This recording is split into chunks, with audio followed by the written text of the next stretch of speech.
Burakeye we. Keneza neza. We. Use guhinga turahinga ryari. None.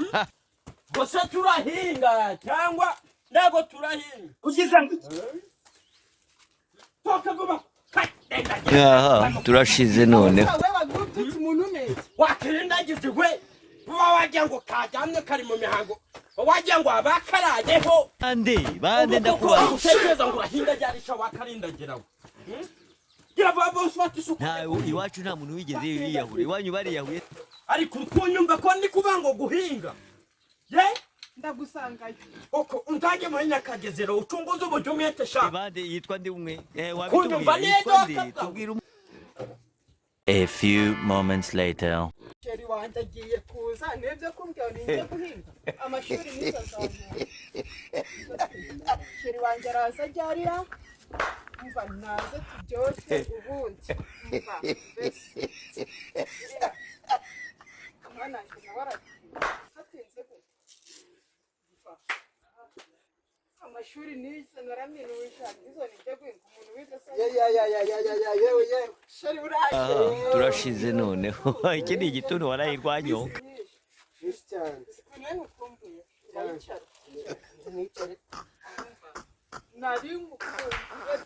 Wakwereka wanjyewe babakoze bo muri Rwanda baragutanga ubasize mu nama bone navuze ati reka ndi kwihuta ariko ibyo byose urakurikirana kuba ubonetse nabaye keza mana yanjye papa sinabaye kumbwira ninjye guhinga asa kukwigisha guhinga ariko umunsi gumwe nzakujyana zakubura buriya gute ndebera buriya nzagura ntabwo nabikoze akora bizi ngiye kuzagusohoka zagusohoka nazamara gata kubona haza umva azajya ashirira ndagashimira ntabwo bufite umuzungu hari umuzungu twakoranye inama ashaka kwishyura uruganda rwanjye mukomere sha komeza urakomeye wagira ngo umuzungu se kupanga kunduhuza ni yaturemye tutazi ariko tukaturi niwe papa nakubwira ariko ntari komera ariko yego Usi kungara mu ndoki ndagura uko bishobora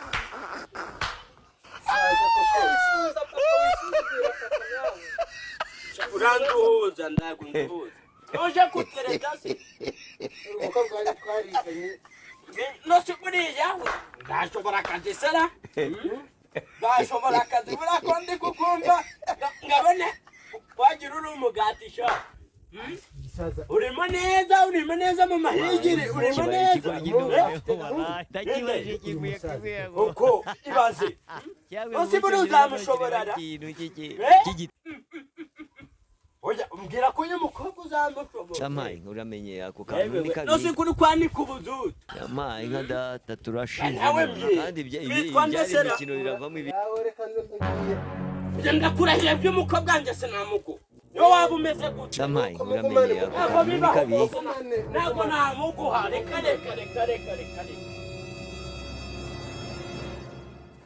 weho koko nyana y'imba ingegera imisuha ibande yitwa ndi umwe wabitubwira yitwa ndi hano kwa ruwari na polewe koko kozije kwirirwa ziri kuza gutereta ndikukubaza mujya muntubiza koko mumbwiza ukuri ni impamo ya Mungu koko amaherezo se bizagenda gute ariko papa oya amaherezo bizagenda gute reka nkubaze ubwa mbere gipiningi yaraje umwiruka sindana araza umwiruka vuba none ndiharaje ngo namushaka bihara ako biza byanyu wa mukobwa ariko wa mukobwa yirongorera mba kuko ukihara umuntu ndona nagushishagura kuko yamenya gato ibintu by'ibiki ukabibona ikigoryi none takibaje kimbuye ngo ariko kureba ngo nuko nyoko yapfira namushishagura cyareba ukabona ndi umusaza kuko ukabona kunyegereranyaho ibiki n'ibiki urigaruye bise byawe haraho ugera ibintu bikagucanga se kakwikaragera ku mutwe